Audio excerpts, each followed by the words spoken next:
Hello everyone and welcome back to Sharp Cuts. My name is Garrett May alongside Josh Nickel. As always, welcome back to the show. Today we've got an excellent guest, Sophie Bukovic. Welcome to the show. How you doing? Are you ready to go? I'm so excited. Thanks so much for having me on. Okay, well, so excited. You may be exaggerating, but glad. I like the energy early. Josh, before we get started though, before you even say a single word, we need to let everybody know we are on YouTube. Hit us up, Sharp Cuts Volleyball. Hit that subscribe button. We learned last week that we don't have as many subscribers as we've had guests on the show, which is a real shot to the ego. So Sophie, calling you out right now, you better subscribe. I'm going to be watching. If you do not, I'm going to be upset and we will know. We'll go to my social and see if anybody else subscribes. Okay, we'll make a poll and that'll be the test. We need, thank you. We need that, Sophie, because the ego is getting hit every single week. So subscribe. The other thing is 5-star that podcast, wherever your podcast provider. Josh needs that. He loves that. It's feeding his ego and he needs it because he's looking a bit down today. So help us out. Anyways, enough of that housekeeping stuff. Let's get into the show. So Josh, we're recording this on a pretty special day. What day is it today, Josh? Well, I'm glad you mentioned that Sophie's all like bright-eyed and bushy-tailed here, because if you follow her on social media, Garrett, she had like a conditioning practice. So I'm surprised she's even up this late, because with you being a Vancouver guy, we record pretty late. So with her being in Ontario, I'm just thankful she's here. But Garrett, it is a bit of a coincidence that I'm lucky we lined up a female guest today, because it's Women's Sports Day here in Canada, or maybe across the world. No, it's not a coincidence at all. No, we meant that to happen. Yeah, because we long-term book, as I asked her, I think yesterday, to be on the show. No, we booked well in advance, knowing this. This just shows that I have nothing to do with my evenings, that I'm just like willing to come on this call last minute, you know? Wait, so you're just saying you came on because you had nothing better to do? Yeah. No, we'll take it. We'll take it. Absolutely. I mean, that's the kind of what we get on this show. So I interrupted Josh. It's a day today of some sort. Well, Garrett, I don't want to downplay this, but I think in volleyball, like, and maybe tennis is up there too, like, it seems weird we have a day for this, because I would say our sport is dominantly female. And I think, like, you've coached college, Garrett, like, it wasn't a big deal to have a female official, where it seems like other sports, like, when they have a female official, it's like, whoa, like, there's a female official in the NFL. Like, I think in volleyball, where maybe it's just me speaking, like, I'm a little unaware of it, because I think there's a lot of... Are you going to tell the people what day it is today, or are you going to leave them in the dark still, Josh? It's Women's Sports Day, but I'm saying, like, for volleyball, like, does it need to be like this big thing because prize money's equal, like men can ref women, women can ref men? Like, it doesn't seem like it's as overblown as like other sports, where I forget who shared it on Instagram today. Somebody mentioned that like women's participation numbers are going down as far as like sports in Canada, and I was like, no, there's no way. But I think like volleyball's booming, where maybe some other sports have a problem, Garrett, and that's why we need to celebrate this and give it some attention. Well, I mean, happy National Women in Sports Day to both of you. Josh being the curmudgeon, immediately throwing shade on it. I don't know what that's all about, but I mean, obviously, yeah, volleyball, we're a little bit used to that though, being drowned out by the women. You go to tournaments and then you look across the aisle at the women's division, it's packed. There's all the women, everybody's there having a great time. Women's 18U, it's a marquee thing. And like we're like, hey, we're over here, guys. But I get that that's not the case for everybody, is it? No, I guess it's not. Maybe not. Yeah, no, totally. I think that we're super lucky in beach volleyball or volleyball in general to like women's sports is like women's volleyball especially is watched, and there's just equal amount of participation as towards men, especially when it comes to prize money for beach volleyball. But there's a lot of sports where that's definitely not the case. And I think celebrating National Women in Sports Day is important, but I don't think that we've reached kind of that equality state yet, because if there's still a conversation and we're still necessarily having a holiday to represent National Women's in Sports Day, then we're not kind of on the same playing field as men yet. I think the one hurdle we need to solve in volleyball, though, would be the coaching aspect, where I think participation, you could even argue there are more women who do participate, but in the coaching side, I think it's very male dominated. And I don't know what the solution is to try to find more women coaches, whether it's just opportunities or if they need like a boost to get started. But I think that would be the one gap in volleyball that I see, is just trying to find more opportunities for women coaches. I mean, yeah, well, I think youth women women stop playing at an earlier age, and right now with COVID, like there's a lot of athletes who are just deciding not to continue because it's been so difficult. They start recognizing what they need to do with academics, what their future careers kind of look like, so they kind of tap out, I think, a little bit sooner than guys, which then kind of affects the coaching pathway. Right? Look at you making thoughtful and educated, intelligent points here on the show, Sophie. Early, we're only 5 minutes in, and you're already making smart points. Like, okay. Well, this is just what I would think as an athlete. Like, I coach right now, but because I'm still playing, I'm still like heavily invested in it. But for athletes who get out when they're 15, 16, why would they necessarily go back and coach? Like the sport hasn't really given them all that much. So why are they going to pay it forward and kind of give back to it? So it's almost an opportunity thing, but it's keeping them in that pipeline a little bit longer so that they find reasons to go in and want to give back to the younger generations. That is something we've never really explored much on this show, Josh. The thought of trying to keep kids in their teenage years in the sport longer. We talk about trying to bring people in. We talk about trying to get people interested in the highest level. But how do we keep the people who are here? You know, that's even been a challenge for us on this show. And I know we're not well placed to talk about female participation in sport, given that it's two men hosting a talk show of an audience that's 90% men. So maybe we're not the best place, but it is a valid point, Sophie. And I'm impressed with your intelligence early on the show. You and Josh are two peas in a pod here immediately. I'm feeling threatened by all this intelligence coming on the show. You clearly haven't seen many episodes before.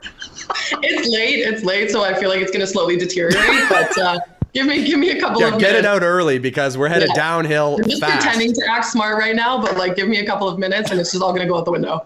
Okay, great. Yeah. So I think it is fair to say, like when I worked at the OVA, the peak age division was like that 15U, 16U girls division. And then you're right, it does tailor off where, speaking to some club directors, like it feels like in hockey and soccer, like volleyball just has the one model. If you play club, and everybody gets the same treatment. Where hockey and soccer, like if you just want to practice once a week and play once a week, there's a model for that. Where volleyball, it seems like whether you're tier 1 or Trillium Z, you get the same club treatment. So maybe that's like the compromises some of these house leagues that do exist, and some of the bigger clubs run like pretty large house leagues. Maybe that's like the way to keep them involved, because you're right, Soph, like academics start to get involved. Maybe they need a part-time job, maybe other things happening where they can't do 2 or 3 practices a week plus a tournament every other weekend, where maybe the hockey house league model is the way to go to keep them involved a little bit longer. Yep. For sure. And I think that like volleyball in general is just such a highly technical sport that it actually is appreciated later on in your age than when you're younger. When you're playing when you're 12 years old, it's not fun. It's triple ball. Triple ball sucks. Nobody likes triple ball, right? But it's incentivizing the athletes to be able to play rally system. Where like when you're older, you learn to appreciate all the technical aspects of it and kind of that chess match thing. But when you're younger, all you want to do is compete and play around and keep the balloon off. Or is it though? Do kids leave at 15U because they played a year when it's not triple ball and they go, this sucks. I prefer getting the free ball every time to get me out of here. Which is why I don't love triple ball. Sets everybody up. Unrealistic. Like you don't tell soccer players, like they'll play small-sided games, but they're not revamping the entire game so that it's conducive to young kids, right? Like I understand the premise of it, but I just feel like if you're going to get into the sport, then it has to be getting into the sport in the right way. Yeah. I'm not against triple ball. As one of the poor guys with Jason Trapani who had to like stat tournaments and see how much the serve affected the game. You did that?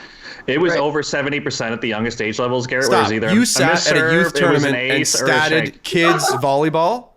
Have you met Jason Trapani, the most data-driven, like we need facts? Sure. But you sat there and did that. Yes, because we needed the data. Jason I'm picturing you in your hoodie and your hat, sitting there grumpy as hell on a Saturday morning, statting a 14U girls Trillium C tournament, just hating your life. Yes. Oh my gosh. And then it brought in triple ball, but thankfully as volleyball's grown in Ontario, like triple ball when it started, Gary, was a 14U thing. And now you watch 14U and it's like those kids can play, where I think it's trickled down to like it's 12U. Maybe the perfect entry point is like 10U. Like I'm not against triple ball. I'm against triple ball at 14U though. I think it needs to be volleyball. If you go down to the States, there are like 12-year-olds ripping jump serves. And then people ask why we're behind the development of the US. Yeah. I mean, that's pretty damning evidence there.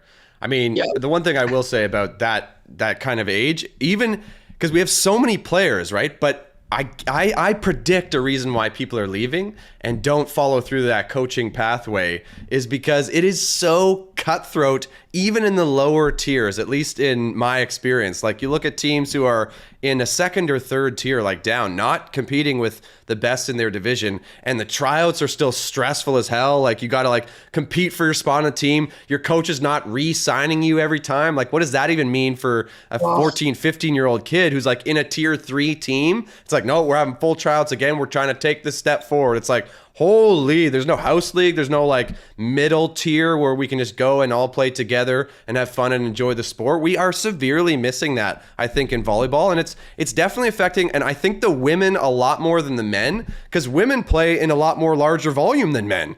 The men, it's like we have 3 tiers at a 15U team. So if the team in tier 3 is trying to get up, they don't have to go that far. But a Yeah. team in tier 5 or 6 in a women's division, it's a lot of space to cover for all this high stress, high intensity competition.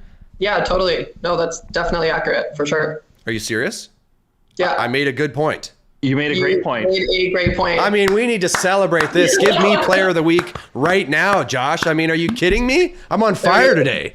Like, Applause. Garrett, to give an example, friends of the show, Aiden Haslem, Jake McNeil are coaching a 14U boys team, and I think they had like 7 guys at their first tryouts. It was kind of like bring a friend to tryouts for the next one.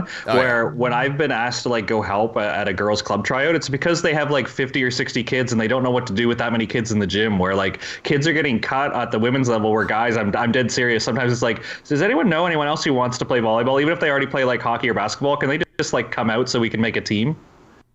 Yeah, been there, man. I wonder why that is. Is it just because like men's sport, like other sports are so much more appealing to young boys and volleyball is just like not in the forefront of what they want to do? Well, And this is an amazing segue, you guys, and it's not often that the start of the show goes this smoothly. So if you're still listening, thank you so much. Like you're watching perfection here. This trio right now is rolling. But one of the topics we wanted to cover today is because we've all kind of done it, is coaching kids. And I think to your point that you're bringing up, Sophie, is why is that?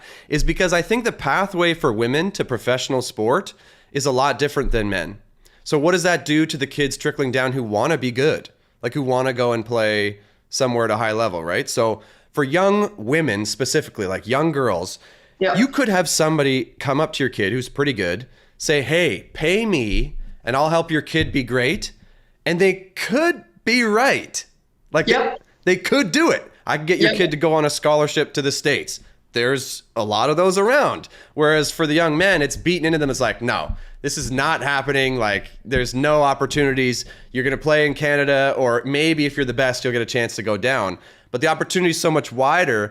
And what I find that leads to, and correct me if I'm wrong, is a lot of coaches sniping at those young kids, getting the money to tell them, hey, I'll help you be great. I'll help you be great. And that is just a huge pet peeve of mine. I hate that so much in our community, and I have a huge problem with it. So I try my best to never do it, but I don't know if you guys agree.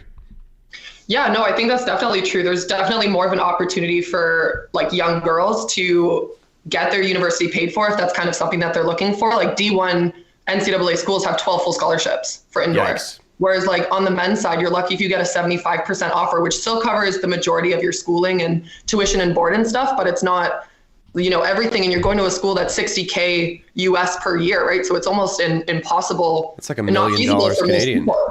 Yeah, it's ridiculous. So I think that that's, you know, a good point. I'm 2 for 2 today, Josh. You better watch out. You were hard on me last week. I'm killing it. Sophie's on my side this week. We're rubbing off on him. I think it's our intellect that's just kind of like. This is a change for the show, everybody. Thank you. You are witnessing history right here. 2 for 2, Josh? Mark it. National Women in Sports Day. Garrett, check. I don't deserve that check, actually. You got to day. rescind that. Garrett, National Women in Sports Day? Garrett, no. We should not be putting that out there. So Garrett, are you telling me when you used to beat me to the beach, because that used to be a common theme on Sharp Cuts, is you would be at the beach at the sunrise coaching like some athletes? You're telling me you did that for free when you coached those young female athletes? No, absolutely. Like, absolutely not. If I'm going down there, it's got to be worth my time. But what I'm not doing is I'm not two key differences, I think, that I really try to make sure that I'm not doing is selling the yarn that you're going to be the best in the world. Yeah. I'm not guaranteeing anything. I've never made anybody but myself the best in the world, and I can't do that for somebody else. So get that out of your head. And 2 is I'm not taking the exorbitant hourly fees that some of these people are charging for private lessons with a kid one-on-one. It's like, how are you charging over $100 an hour for a private? What are you providing in that hour? Like you're worth that time? I don't even make that in my day job. I genuinely don't think that there's very many coaches, especially in Canada, that are worth that. So anybody who is charging $100 an hour to coach kids, you need to stop. I'll tell you, anybody below 17, 18 U is no one's worth that. Just get out there and work hard. Like get better. Yeah. Like it's pretty simple. What are you instilling that is like worth that much money? Even the concept of the one-on-one lesson doesn't make sense to me after a certain point. Like, I think small group training makes sense. Like, if you're on a big club team and maybe you got a coach like Garrett who wanted to take 14 kids. Like, sure, if you want to get like 6 of your buddies and you want to work on some specific stuff, like I think there's time for that. But the one-on-one lesson, Garrett, for $100, how much situational stuff are you able to cover in that? And what makes it worth that much? And yeah, you got to do it every week, every other week. Like, that adds up over the course of a season, where like your coaching fees might be more than your club fees if you're paying that much every week for a coach. So you guys agree with me on this? Gary, you're flying right now. You are flying. We are 3 for 3 on this show, and I'm taking it. I'm letting everybody know. There is a time and place to do the one-on-one sessions. I think that they're worth a certain amount of money depending on who the coach is and what you're getting out of it, like what you see the value is, if it's actual coaching, if it's technical, if it's mentorship, if it's, you just want to say that you've been coached by whoever, if it's that little bit of whatever popularity piece that you're looking for, which does happen, don't get me wrong. So I think that there is a time and place for it, but small group sessions is way more. Are you saying that there are kids out there going, hey, I was coached by Sophie Bukovic? And it's happened so many times. What? Stop it. I've had athletes who I've worked with maybe once. I get emails from university coaches saying, hey, so-and-so has told me that you've worked with them. Can you tell me about this athlete? And I'm like, I've worked with them once. Oh my God. It's true. You're saying the truth right now. This is truth. Yeah. If I've worked with an athlete, like I have a core group of athletes that I work with, I started an academy where I coach a variety of athletes. If those athletes then go reach out to NCAA schools, I'm more than happy to vouch on their behalf and tell these coaches honestly what I think of these athletes. But if I've coached you once or twice, I appreciate you being able to use my name. I want to be accessible for these athletes, but I then just can't give a genuine, authentic, real overview of who you are as an athlete to these NCAA coaches, which is almost to your detriment.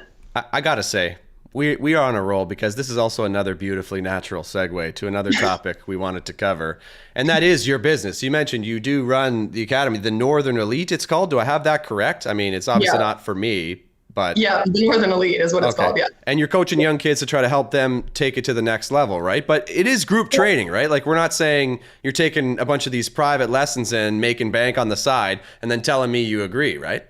No. It's a group session that I run in the summer for about 8 weeks. There's 3 sessions a week. And I have other national team athletes who I've hired to coach, because national team athletes are all broke and they're all pretty good coaches. So I'm like, hey, let's, make this a thing, and you guys can help me coach these athletes, and I'll also pay you extremely well. Well, some of them are good coaches, okay? Yeah, let's not paint them all with the broad brush. Totally. And I'm very careful with who I decided to bring on board. Thanks for jumping in there, Garrett. I agree with you. Some of them. They all think they're great, but some of them are not. Just because you can play doesn't mean you can coach. Yeah. That's a key thing. So nice try at the gotcha interview style there, Garrett, where you tried to catch her with so are you saying you don't offer private training? I do offer private training. That is definitely, I do offer that, but I also run this program where athletes, it's just more of a consistent training like you would have an indoor. Yeah, which we don't have on the beach. So I've thought about doing that same thing that you're doing. I never really had the time or the traction that you've seemed to got to have people in, and the connections you've got with some of the stuff in the States, right? Like coaches you've met and worked with and seen over the years. It's a tough business. I don't want people to assume that, it's just an automatic moneymaker because you play. It's like, no, it's tough. Like, you got to hustle to get people in there. But I definitely respect the hustle to get the group training going, because that's a much better way to make it worth your time, right? If you're out there and you got 8 people out there and they're each paying a small chunk individually, you take home what's worth your time, and then everybody's happy. You're not like taking $100 from one kid per hour, you're spreading it around. So I definitely respect that. I'm still in disbelief, though, that after one session you're getting kids talking to other university coaches saying, hey, Sophie Bukovic is my coach. Yeah, well, I mean, because I was one of the first NCAA athletes out there, and I have made a pretty good relationship with a lot of other coaches there. A big part of why I started the Northern Elite, especially for the younger women, is to be able to share my advice, share opinions, kind of be that bridge to the NCAA. And I'm more than happy, again, to vouch on people's behalf, but I have to know who you are as an athlete to do that for the coach. So it's only been 1 or 2 times, but I think 2 times is still too many. Well, I guarantee you it's happened 0 times to me, and it's happened 0 times to Josh. I don't even know, but I'm just going to go out on a limb and say it's happened 0 times to Josh. For sure. When you said it was a thing, I was like, that's never happened to me. Yeah, it's pretty crazy. It's I was shocked when that happened because then I'm like, I don't know how to answer this email. Like, do I say that I've really never worked with the kid? Like, how am I going to go about this in the most polite manner? Do you completely bury them and be like, I don't know who this is? Well, I'm also very honest with NCAA coaches or just coaches in general when it comes to the talent of the athletes that I work with, because I'm not trying to sell them somebody I'm not going to say you're a 10 out of 10 superstar that's going to make a direct impact if you're barely going to start on the team. So I'm very clear with the athletes. I'm very clear with the coaches about what I'm going to be telling them. So it just put me in a really awkward place. That's to be awesome like, no. to hear that you're really honest and upfront with your opinions, because that means when you agree with me, we can take it at its face value, Josh. But don't be trying to sell it later that she was just giving me the lip service. It's all genuine. Yeah, and absolutely. Big week. Yeah, I'm hot. I'm on your case today, Josh. I listened back to the last episode. I'm still on fire from it. There's nobody who's ever emailed Josh saying, hey, this kid said they were coached by Josh Nickel and really thought that was a really strong thing. I just imagine like a top university coach like Dustin Reed emailing back and be like, is that good? Like, impress me or something? Oh, yeah, that would bury me if that happened to me. Like somebody's trying to brag that Garrett May coached them and then the coach is like, who? I don't even care. I'd be like, I quit forever. I can't handle this. So how's it been going with the Northern Elite? Like, I mean, obviously with COVID, it's made things tougher, but have you found that it's a natural transition for some of your top players who come through to make that jump down to the NCAA? Yeah, for sure. I think, I wouldn't recommend starting a business to anybody in the middle of a pandemic. That was a rough call. But so far, so good. I think we had 36 youth athletes last summer and we had 12 NCAA athletes. What? You had, of the 36, 12 went NCAA. On top of the 36 youth athletes. Oh, so they're coming home. Yeah. Oh, okay. Nice. So I would run the NCAA group from 4 to 6. They did no charge. They don't pay for it because I'm like, you've paid your dues. You're representing Canada in the States. Like I had such poor options for training when I came home from the NCAA. My coach would look at me and she'd be like, don't come home shit. I hope I can say that on this. How dare you swear on our show? That's what she would say every time I came home. So I just wanted to give an opportunity to these other athletes to, have a place that they can come to train with other NCAA athletes. And then the girls who are looking to go NCAA seriously then have the opportunity to jump in on some of those practices, compete, train with. All right. Okay. This is sounding a little bit too good to be true here, Sophie. There's got to be some sort of catch. All this altruism, you come home, train for free. It smells a little bit too good. There's got to be a catch. My assistant coaches for my youth group so that there's mentorship there. Yeah, and like again, learn how to coach. Again, too good to be true. Like, how does this? I have a halo up here. Did you not know? How does this work? I don't get it. It's just all too good. I don't know. Am I just jaded? No, that's actually what it is. Yikes. Well, what are we doing then, Josh? Because if Sophie's doing this, making money, it's her business, and doing good to the community out there, we're just talking once a week for an hour. Like, we really need to rethink our entire volleyball lives if Sophie's out there leading the charge. Yeah, I'm glad my wife hasn't heard this because now that she hears that people are making money in volleyball, she's probably like, "What are you and Garrett doing every like?" It's like, yeah, it's a great point. I don't think people are making money in volleyball though, Sophie. Like I gotta say, it can't be. I mean, don't be giving us any inside information, but it can't be like an easy business. Just the money's rolling in. I wouldn't say it's an easy business. I think if people find value in what you do and what you can provide and it's genuine and it's authentic and they don't feel like they're getting ripped off, then there are ways, oh my gosh, English. There are ways to make it lucrative for yourself. And I think a big part of me still competing is, the pricing of my program. Parents are like, we want to help her, right? She's providing something that's of a good value. My daughter is getting better. We're going to open up a boys program this year to have an opportunity for young boys to be able to train on the beach in a structured, organized manner. So I think that that's also pretty enticing for parents is to be like, okay, well, I want my kid to do that. So let's get her to show her how to do that. I'm speechless. It's like, it's great. Like it's bulletproof, Josh. Well, it was year 1 this year, so let's see who comes back. Yeah, next year there's nobody coming back. Well, like, if I go from like 36 to like 12, you're like, okay, so if this is just trash. Yikes. Okay.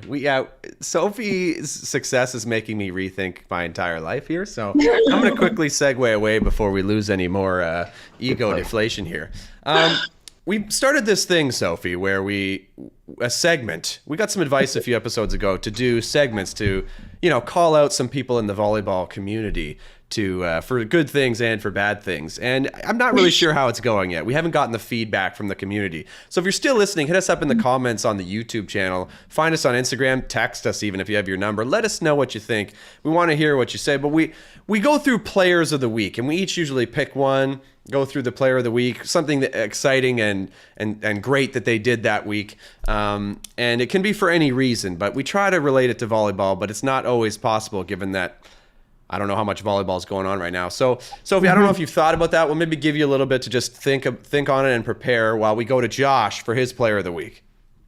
Well, Garrett, I'm going to have two because I feel like we should have a male and female every time. But I am hopping on this wagon of a team. We tried with the SAS guys thinking like, oh, they're a first place team. And then upon further review, they were 5-5. But the real SAS team, Garrett, is the women's team who are 10-2. And Emily Kaczynski is going off right now. So she's got to be my player of the week. I think that's the second time I mentioned her because, like I said, Morty, like he's just not getting it done on the guy's side because, 500, you're in first place. But also, if you're a U Sports fan, you probably would have watched UBC versus Trinity on the guys' side this weekend, and Brody Hofer went absolutely bananas, Garrett. I think he had over 20 kills in one game. Jackson Howe got 10 blocks in one match. Like, that was just high-level volleyball where I'm going to go with Brody as the other player of the week. Look at you. Great players of the week, people's names. We got to get Emily on the show if you've mentioned her twice. Yes. Yes. Whoa. You picked her twice as the player of the week. A, what are you doing? But B, what are we doing? Let's get some representation here for sure. I'm hopping on the wagon of the Huskies. So are you calling USask women's team winning it all this year? Ooh, see, I don't know how to get on the bandwagon, Josh. Well, Sophie's affiliated with Ryerson. Oh, hey, but we got a Ryerson coach. I'm the assistant at Ryerson. We got a Ryerson coach here. Just kidding. We're 0-6. Okay. I think the CanWest playoffs are going to be gnarly because Alberta's 11-1, Trinity's 7-1. Like, there are some top-heavy teams going on in the Canada West right now, Garrett. Can't count out Ryerson at 0-6 as well. Yep. Probably can. Hashtag Ramley. That's the first shot we've been able to take at Sophie this entire time, though. She's been pretty Halo for this entire time. So let's relish it, Josh. I think it's me. When I came on board, they stopped winning national championships. So I think I need to quit coaching. I fully agree. You should keep to your business because it sounds like that's going good enough. Just move on so you don't need to be with them. It's fine. Absolutely. Sophie, are you ready for player of the week or should I go to give you even more time to prepare? I think I have one, but it's going to be a Ryerson athlete. But in a loss. Yes, but this has nothing to do with, it kind of has something to do with playing, but I'm going to say Sam Cyril. Sam Cyril is an athlete I worked with in her 18U club year when I was coaching with Marquise. And she was battling a couple of injuries. She was a stellar rugby athlete, and she was battling an injury that she was told she's never going to be able to play volleyball again. And she practiced like a baller yesterday. So pain-free. So we're super excited for her. Whether or not she participates this year, it's, I'm just happy that she's able to love the sport again and be able to participate. So I can't wait for her to subscribe to the show, Garrett. I can't wait. Great practice. Yeah, I hope so. Also, I predict she could probably tackle anybody else on that team better than anybody else, right? She absolutely could. Yeah, and that's always a +1 for me. Absolutely, Sam. I think you deserve player of the week just for that. She's the kind of person who will throw herself into a wall and not ask questions, which is probably why she's injured so often. But she really goes full out. Got it. Well, welcome back. Great. Player of the week for practice is a first on the show, so we're making history again. I'm going to go off the board here for player of the week, Josh, and it's a bit of a shallow plug here for the channel, but I got to give the player of the week this week to a friend of the show, friend of mine, Jeff Stewart. Now, if you don't know who he is, that's okay, Josh. He won't take it personally. I don't know who Jeff Stewart is. Come on. Hey, I'm just saying. I don't know. He's a great guy, referee here in Canada. Excellent guy. Roomed with him when we were at the Canada Summer Games in 2017, trying to get the referees to dance. He was a pure beauty. He subscribed to the channel yesterday. Jeff Stewart, you are Player of the Week, number 41. Shout 42 subscriber. I mean, we're excited when that, like, if you're getting Player of the Week for subscribing, the show really needs to take a few steps up. So that's a self shot. But Jeff, Player of the Week. So well done, comment Jeff. down below on the YouTube channel, our Players of the Week. I mean, if you agree with us, you disagree with us. If you got anybody else you want to let us know, please hit us up. Well, I think JP deserves a shout out because he sent me a screenshot of him subscribing also, just to prove that he did it, Garrett. So not only was he a guest on the show, but he followed up with the subscription. So, I mean, that's a big play. Yeah, but does he get a -1? Well, hey. Maybe he just clicked it and now he's unclicking. It's a valid point. I don't think he has because I have all the back end information, Josh. I saw him subscribe, told him I saw him subscribe. So him sending you that image was just buttering you up even more. He didn't have to. We already knew he subscribed. I think it's me he wanted to impress, though, Garrett. That's what I'm saying. He wanted your approval and you to be impressed. I guess he's going to send an email to a university coach saying that he worked with you or something. I don't know. Probably. If that impresses that coach, I'm all for it. Okay. Should we move on to Clowns of the Week? This is my absolute favorite segment. Clowns of the Week. My absolute favorite segment. I love calling people out. And I've got a bit of a theme this week. So we'll give Sophie a bit of a chance to get prepared here to call somebody out because it always makes our guests feel a little bit awkward. And I love that on Sharp Guys. So, Josh, are you ready to go? My clown of the week would just be U Sports in general, Garrett, because not only did they have to create, they created a post for this. Boo. They created a post to announce that nationals are not moved. And they wanted to celebrate it that the dates are the same, Garrett. And why that is such a clown move is because only Canada West is happening right now. And at best, Garrett, the OUA and AUS were scheduled to end and the Quebec League on February 19th. So by them holding the date and OUA still hasn't started, which means they got to reorganize games, they're going to have to push everything back. They announced, and I think they wanted people to like the post being like, oh, nationals are the same. So I don't think it's helping out 3 of the 4 conferences. You know what? I'll pile on that Clown of the Week. Absolutely. You've sold me on that. I have another addition to the Clown of the Week for U Sports because while researching this show, I know doing research is a wild concept. I was on the U Sports site looking for Players of the Month, right? They have a Players of the Month thing for the all sports. They pick 4 players from all sports. They stopped doing it in 2020. So they don't have any for the last 2 years. Have no idea what's going on.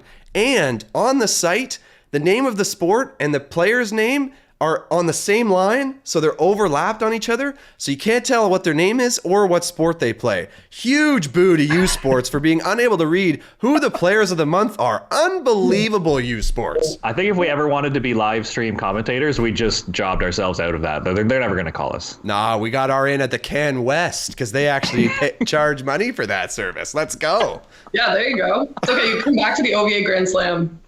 But hey, where don't joke. It's where you're needed. I would love to. They stopped paying me for it, though. I'll talk to Sue, see what we can do. We don't have the budget to bring Sharp Cuts on the road. We need that funding. So if you're out there making financial decisions, subscribe. Sophie, are you ready to go with your Clown of the Week, or should we transfer over to me to keep things rolling? I don't know. I feel like I don't watch enough volleyball to know who the Clown of the Week is for me. Well, you think on it then, because you had a Player of the Week pretty quick. I guarantee you there's a clown rattling around in there somewhere. It's Sharp Cuts. You got. I'll go to give you a bit of inspiration then. Be decisive. So my Clown of the Week is actually another friend of the show, but one who I'm actually quite disappointed in this week. Josh, it became a bit of a tradition for you and I that we get a message from friend of the show, Carrie Gagnon, giving us recommendations for guests and interesting people to have on the show. Also, a regular commenter on the show. And for the past 4 weeks, we've heard nothing from Carrie Gagnon. What are you doing, Carrie? We need you. This show doesn't run without you. Get us on the horn and let us know. Clown of the Week, Carrie Gagnon. Went to calling him a clown versus should we reach out? Should we make sure that everything's okay? Should we make sure that he's still making time to listen to the show? No, you want to layer it on that he's done something wrong. Well, listen, if we want to get his attention, he's the Clown of the Week. Let's go. Carrie, hit us up in the comments below. I mean, I definitely hope he's okay and everything's fine and there's nothing. Surely redeem this Clown of the Week nomination. Yeah, like he's been swamped with work and is like stressed out of his mind. And here Garrett's calling him Clown of the Week. But hey, hope you're doing well, Carrie. We need you. So that's my clown of the week. That's how we roll on this show. Sharp cuts giveth, and it taketh away. Oh my gosh. Sophie, are you ready to go? Yeah, I think I'm going to say Sam Schachter. Let's go. I think I'm going to say Sam, and it has nothing to do with volleyball, really. Today, he's just such a clown in general, and he was pretending to be Tom Brady while Sarah and Mel were practicing, and he was trying to throw balls to Adam and be accurate, and he's just not Tom Brady. So, he's just being a complete goofball today, so I'm going to have to say Sam, and I know he won't take it personally. I fully support it. Sam, what are you doing trying to throw balls like Tom Brady in the practice? Just know your role. With his ratty arm sleeves that I've made fun of so many times. Like, come on. He's Sam. repping ratty arm sleeves at practice? I'm gonna try to hook him up with some new ones. I'm gonna try to do that for him, but yeah. I mean, they're old. I protest the arm sleeve, period. But yeah, he rocks them. He rocks them. Hey, if you're gonna go arm sleeve, they gotta be mint though, right? They gotta look good, don't they?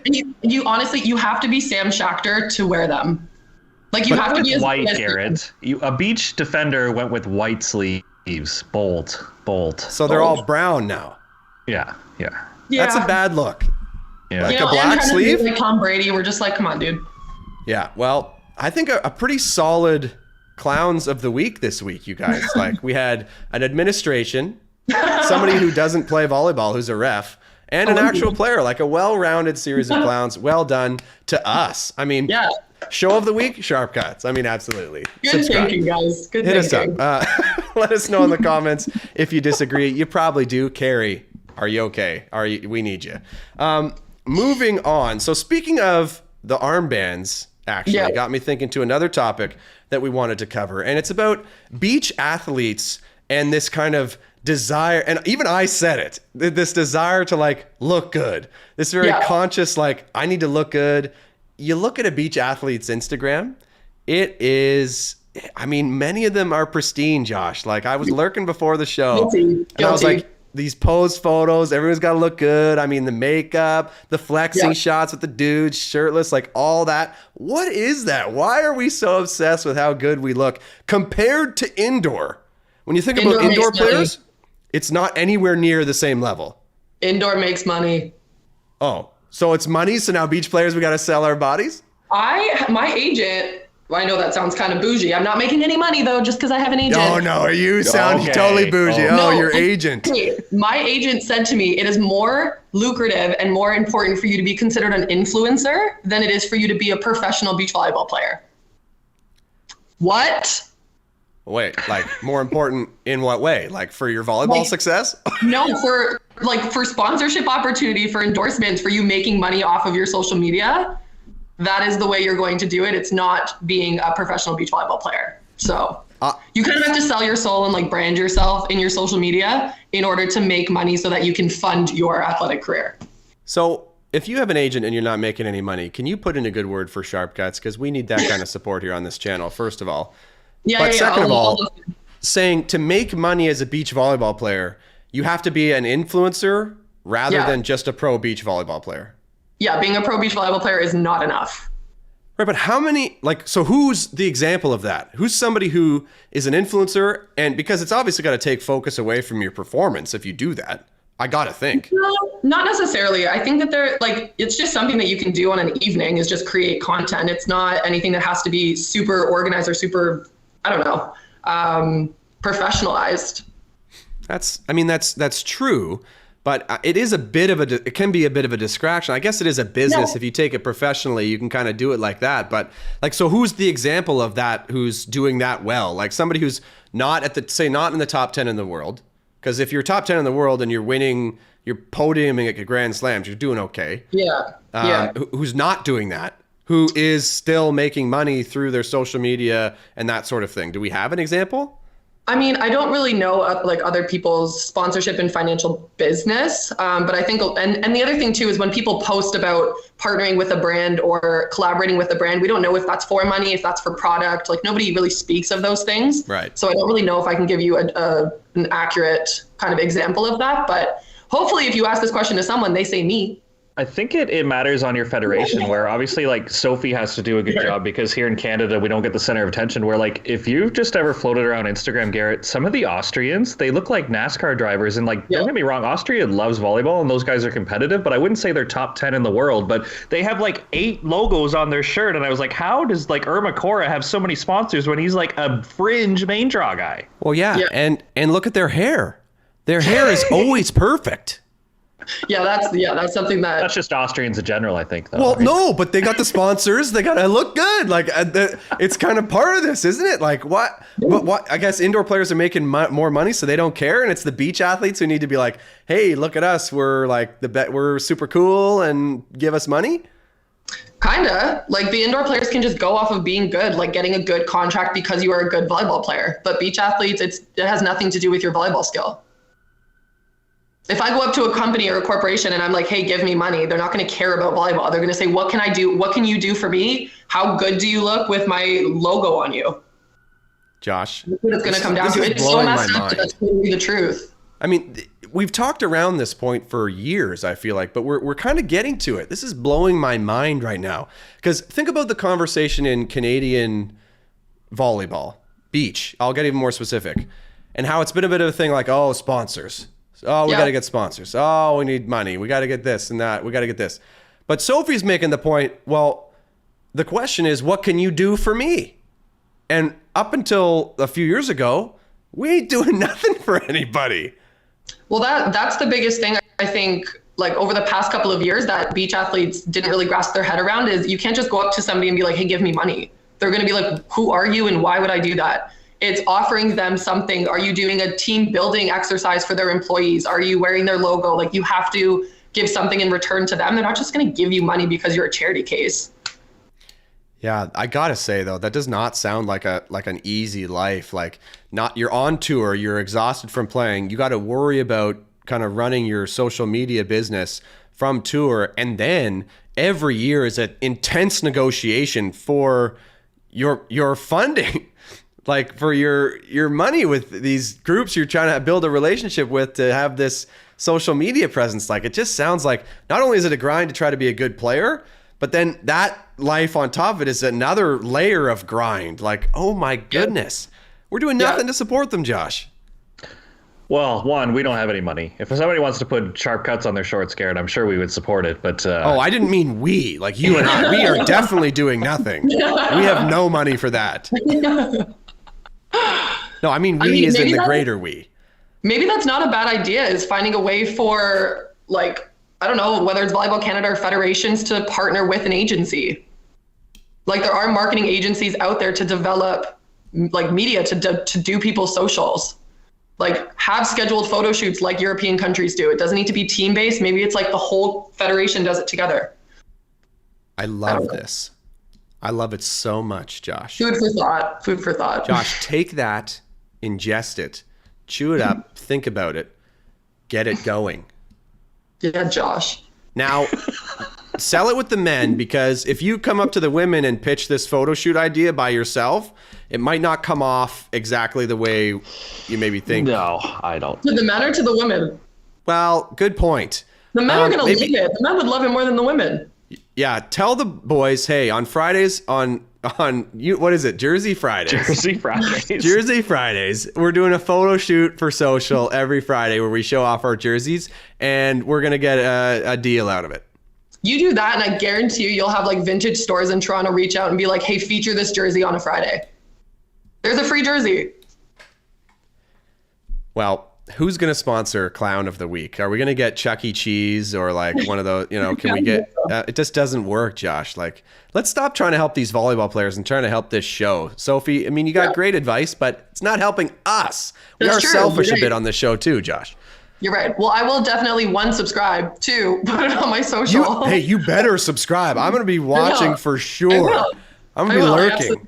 I absolutely will. Yeah, wait. So you're going to give us a free post on your social, because do we have to run that through your agent, or do we need any steps of approval? Do we need to get copy signed off on, or?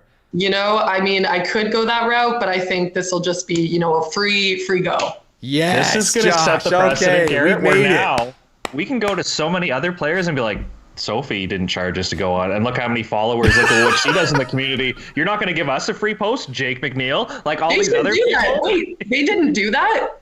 I don't think we've asked them, but I imagine. No, they didn't do that, Sophie. Can you believe it? Staple courtesy. That's like a staple courtesy. I know. Clown of the Week should be everybody who said they wouldn't post about us on their social. For everybody who didn't offer, y'all are Clowns of the Week. You're Clowns of the Month. Now, part of that maybe needs to be an ask. There might need to be an ask, but no. Why do we even need to ask, Josh? They should just love us that much. That's very conceited. I don't know if I want to go that far down that rabbit hole. This week we get Sophie, then we try for Taylor and Pedlo and Melissa. I'm trying to think who else has like a way bigger following than us, Garrett, that we really need to like leech off of here. Yeah, we can't even get Yes Guy Gaming to put out a post about sharp cuts anymore. What is that? I'll shout you guys out on the Northern Elite. There you go. Oh, yes. You can, and Sophie, you can say that you're sponsored by Sharp Cuts because. Perfect. Put it on my shorts. Well, hey, we don't have the budget shorts. for that. Like, no, we definitely don't have the budget for that. But I mean, you could just say it. It doesn't mean it. That's nothing. But it's just, It's like people saying they worked with you as a coach. Like you can just say, oh yeah, I'm sponsored by Sharp Cuts when it's kind of meaningless. I think our Player of the Week t-shirt is still a good idea, Garrett. If we ever get money, I think that's the first move we make, because then like people walking around the beach with a Sharp Cuts Player of the Week shirt, you can't buy those.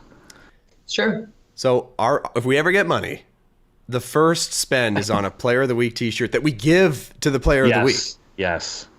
It has to have both your faces on it. When I was at school, we had our strength trainer every Wednesday have a weight room warrior of the week, and you got to wear a tank top that was camo colored with her face flexing on Wednesdays during conditioning, and then she got everyone one for nationals. It was the best thing ever. Okay, so let me get this straight. When we finally get money, the first thing we're spending it on is a Player of the Week shirt with Josh and my faces on it. Flexing, one arm, you get the right arm, Josh gets the left arm. Oh my God.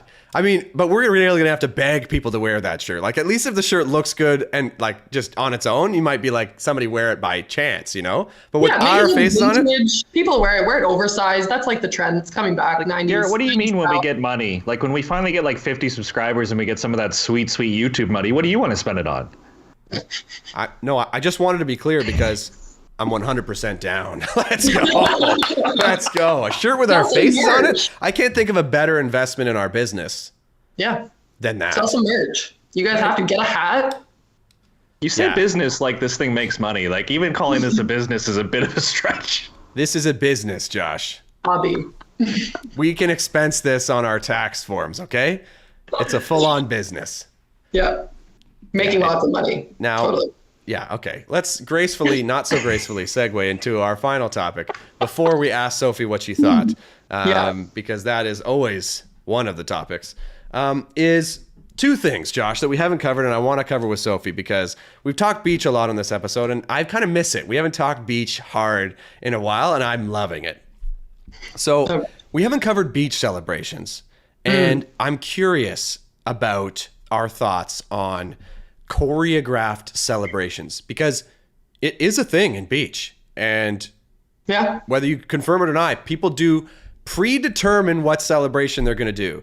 So do we think that's cool or do we think it should be actually no, that's nonsense. It's got to be fully off the cuff every time. Is this like celebrations in between like each point or when you win a major match? Like are you doing the koala hug? Like I'll ask you a question and if there's an answer to it, it'll demonstrate my point exactly. What high five do you and your partner do every point? So I just got a new partner, so we haven't established that yet. Okay, so this is a perfect conversation to have with you right now as you're entering these conversations. Okay. It's a thing, Josh. You're looking at me like you have no idea what I'm talking about. It is a thing.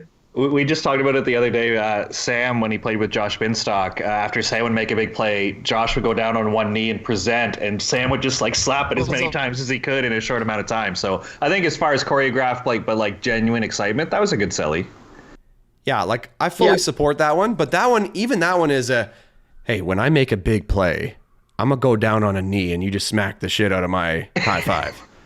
Like they agreed on that. They knew it was coming. There's no surprise there. See, I would prefer that over. I feel like Todd and Phil really ruined beach volleyball for a while, where they had like no sellies. It was boring. There was like no emotion going on. I would prefer like the hug count at the Van Open that you're a part of, Garrett. I would prefer like Sam Schachter just going for it, like as many high fives as he can get in like 20 seconds. Like that stuff, I think it helps. Yeah, I mean, I like it too, but at the same time, I am fundamentally opposed just on the principle of agreeing to a celebration. It's supposed to be natural. I think Alex and April, for example, they practiced their like hug celebration and their high five hug celebration to, one, have it be routine, but two, to not start the clock before they have to either serve receive. So it's like after you're done celebrating, that's when your however many seconds to get back on the baseline to be able to serve starts. So if you're celebrating for a long duration, you're getting that rest time. So I think in that sense, it's pretty strategic. But if you're doing something that's super showboaty and you guys have talked about it, like it's kind of weird. Like I appreciate snooker players who like have their structured thing, but you also have like 6-7 people, or basketball players do the most hysterical things. I just don't think it works the same for volleyball. So Garrett, as much as we've said like I can only see a middle hit a quick to 5 so many times, I can only see so many male volleyball players yell "Let's go" before I'm just totally switched off about "Let's go, let's go." Like there needs to be some creativity. How dare you say that? By the way, like, do you take that back right now? Like I could watch male volleyball players say "Let's go" until I die. So watch yourself. Anyways.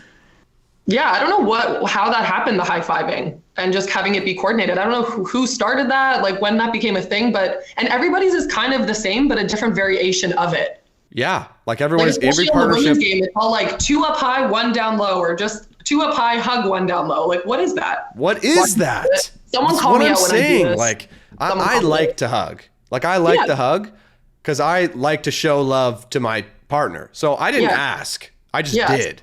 Yeah, same. Right? Like we're not talking about our celebration. I'm just doing it. You're taking it. And most guys were okay with it. Maverick was the one guy who took me a while to, he was kind of, didn't like the hug right away. You know, like, what are you doing? Like, get away from me. I was like, no, it's coming and you're going to love it eventually. Not sure if he did or not. We should ask him. But, like, that was me with Taylor, but I was just always too sweaty that she was just like air hugging. She wouldn't actually like go in for the embrace because I was like dripping sweat. And she's always just like so beautiful with her hair and stuff. So yeah, you got to like, it's the arms, right? It's the forearms. You can't like put the forearms on the body. You have to just like, it's not a full embrace. It's just kind of like because like the hands is fine on the back because your hands, you just wipe them or that's fine. But it's the arms. If you get those sweaty, that's not good for sure. Yeah. There was a point in time where I wanted to hashtag our team Beauty and the Beast and she wouldn't let me. Yeah, that like because that can go south. That can go south really quickly. I think it's so funny. I look like I rolled in cinnamon sugar. Like I'm covered in sand always, and she can just like take her hair out after practice. So I'm like, this is a perfect name for us, and she would not have it. Yeah, like I get that. No, I fully get that because like it. Maybe you see another photo and it's like, well, which one's which? Yeah, but nobody would ever really confuse that. Well, I mean, okay. I didn't say that, but yeah. Like, Josh, sorry, not to make you guys awkward. Is this something you're in conversations with the team about, like in this level of detail? You're coaching, like, are you dealing with this high five nonsense? Not to the point of where like Sophie brings up a good point about like how can you earn a little bit more time, like how can you like slow things down. Like we haven't talked about that. It was just like a weird water break where, you know, Sam likes to relive the glory days with Binner every once in a while, so we have to like cover all the topics, and one of them was the high five. Wait, like he's like talking about how great those days were? Oh yeah, glory days for sure. He's not talking about any other glory days? It hasn't come up a tournament in Turkey a long time ago. Yeah. It's just we should rename this show. Garrett gets constantly buried emotionally. I think it's just Sam Schachter Clown of the Week. Because that would just, I'm down for that. Like full on. Sam, how dare you not bring me up when you're talking about the glory days? Brutal. Yeah, fair enough. So that was the one partner who wanted to talk with me about the high five. Oh. I tried to avoid that conversation. It's like, no, we'll just see what happens. If something comes naturally and we start doing it, that's our thing. We didn't talk about it. It's organic. But Sam wanted to have a thing that we did, and it was the double high five. He liked the double high five, and I liked the hug. So it was double high five to hug was him and my thing for the few months that we were together. But he wanted to talk about it, which I mean, I didn't mind at the time, right? Because it's like, hey, let's not make this awkward. Like, this is what we do. But also, like, what? Why are we talking about this? Like, and if we're going to plan celebrations, they should be over the top, Sophie. And I'm looking at you because I want to see an Instagram post of you and your partner doing some over the top choreographed celebration. That thing will go viral. I guarantee it. Okay, well, I'll let her know. I'll let her know that you suggest that, and then I'll send it to you, and you guys can play it here for whoever your next guest is. Well, nobody watches, so it's not going to go viral here. It'll go viral somewhere else, and we'll try to piggyback off that success. Okay, deal. Okay. Deal. The other thing I wanted to talk about that could go viral is, and I'm curious your guys' thoughts on as well, is the opposite. So when something goes bad, do you just completely lose it in frustration, or are you always like holding it in, like keeping it in, like keep it together? No, I think that if you keep it together, you're just bottling it up. There's no reason that you can't have that like instant moment of just release and then get back to your stuff. Get back to your shit. So you let it out. You yell it out. Yeah. Yeah. Like just a curse or like a yell or a grunt or something? Yeah, whatever it is for you. You ever like, throw sand or like kick the ball? No, I've never kicked the ball. Many of my partners have. Predominantly Tia Miric, I will say that here, has done that. But no, I've never kicked a ball or done anything to that extreme. But I think you do need that little bit of release. I think it's unrealistic to think you can just hold it in and go back into serve receive. I don't know. That's just not my style. Yeah, I never did. I never let it out. I always was only ever bringing positivity. And when I was frustrated, I would just never engage. But did you with it have at a all. little thing for yourself that was like your version of release? If it wasn't like for me, because there's so many people that watch this, I'm just going to say it. If I get frustrated, I clench sand in my hand. It's very like discreet, and then I just let it go. But this like feeling of just having like tons of like pressure in my hand and then that release makes me feel better about whatever the hell just happened. So it's a small step from that to full on throwing it. Drop kicking the ball, yelling at the ref. Yeah, or like just throwing the sand up and doing some sort of like frustrated yell. I think we underestimate the power of the showmanship of a well-timed freak out. Yeah. Not only for fan value, but for a mind game as well. Like, Yeah. because if, say, you want to kind of sell something to your opponent and you kind of just lose it to try to let them know or try to make them think something's going on when it's really not. I had never really seen anybody use that to full effect. Tia and I used to like pretend to argue. Well, there was times where they were very real, but Okay. but because it was more realistic that there'd be times where we pretended to argue, or I would suck in warm up, or she would suck in warm up to try to like hoax the other team into serving a different person. Yeah, we tried to play around with that a little bit, not on the international stage at all, but in OVAs and things like that. Yeah. Now, Josh and I got to try to implement that in this show, the mind games, to really get the best out of our guest. I think Like if you're every- frustrated and you need to release, I think that's okay, Garrett. I don't know if you've seen the Russian pair Semenov-Leshnikov, but like the blocker will just like shrug his shoulders and throw his hands in the air when his partner doesn't get a dig. That stuff I can't stand, where you're like showing up your partner. That I like the if you're frustrated, if you want to be genuine about it, that's okay. But to like just not connect with your partner or to like just shrug them off, I don't like that stuff. Yeah, but Yeah. that's the thing about sports, right? Is like we build up these heroes, but if there's no villain for them to triumph over, it's like your people you like going at it head to head, and there's not really that dramatic tension in the match because you're happy. You like both teams who are going at it, right? Whereas if that team you don't like what they're doing because you think they get really frustrated and they're kind of angry, kind of a sour team, but when you watch them play a team you really like, you're immediately invested and engaged, and there's kind of drama and tension in that. You want to see that guy freak out because you're happy because he's freaking out because the other team did something to make him upset, right? Yeah. I just don't know who's going to be comfortable being the villain because, as Soph mentioned, like you got to be an influencer, you got to have a brand, like you got to do things where like who's going to be the one like not going to Autograph Alley after the game or talking to kids or like showing up their partner. Like who wants to like live that persona? I don't know.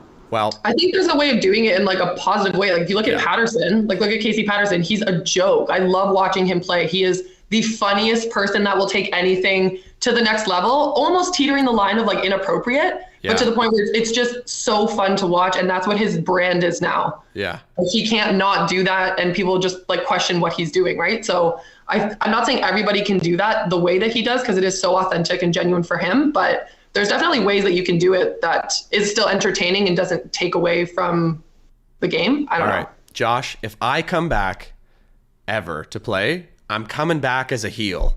I'm coming back and doing a full villain run if I'm doing it.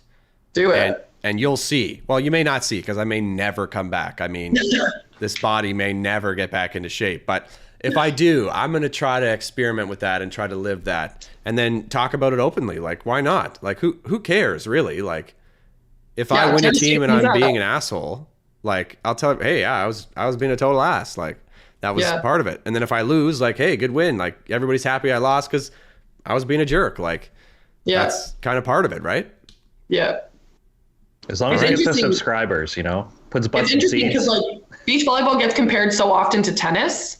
I think like a lot of the time that's kind of how that comparison goes. But I'm like, are you spraying fans with a hose in the middle of a tennis match? Like, are there it's just so different. So I'm thinking like that persona, Garrett, that you're saying could actually be introduced to beach volleyball.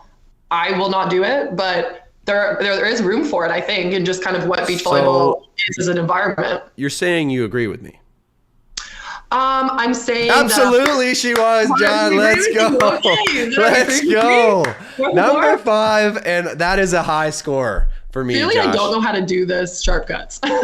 Yeah, like no, I don't. Like I don't get this show. We're still trying to figure it out 43 episodes in. So now that you've experienced a full episode, I gotta ask, it's tradition. What did you think? This was fun. I feel like I very rarely get to just kind of shoot the shit with people about different topics and have it be judgment-free zone. So this was really fun. Not entirely. Well, we didn't judge, but the listeners. Sure, but at least right now I don't feel judged. And if the listeners are judging me, then at least I'm not there to experience it. But I'm sure I'll get some hate in my DMs from those 50 subscribers. Well, maybe. And I'm really glad you don't feel judged. I'm not going to say that it was or was not happening at the time, but there were a few shots thrown this episode, but they were across the bow. They weren't like insidious, like, hey, I'm just silently like thinking, that's stupid.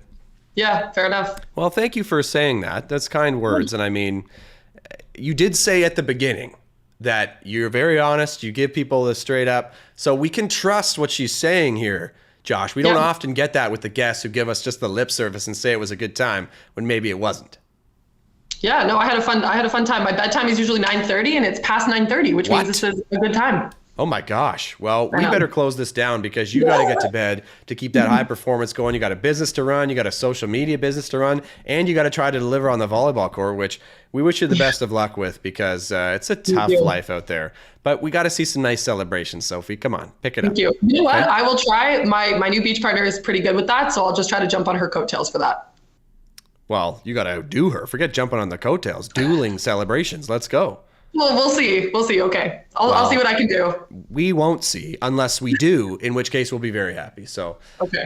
Thank you so much for coming on the show, Sophie. We appreciate it. Josh, is there anything else you wanted to cover for the 3 or 4 people who are still listening? Dozens and dozens of listeners, Garrett. No, I just want to thank anyone who made it this far.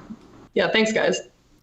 Yeah, thank you, guys. Thanks, guys. Thank all of us. What a great, wholehearted episode here. And I'm sad we got to end it, but we do. So thanks for being with us, Sophie, and thank you guys so much for listening, and we will see you next time.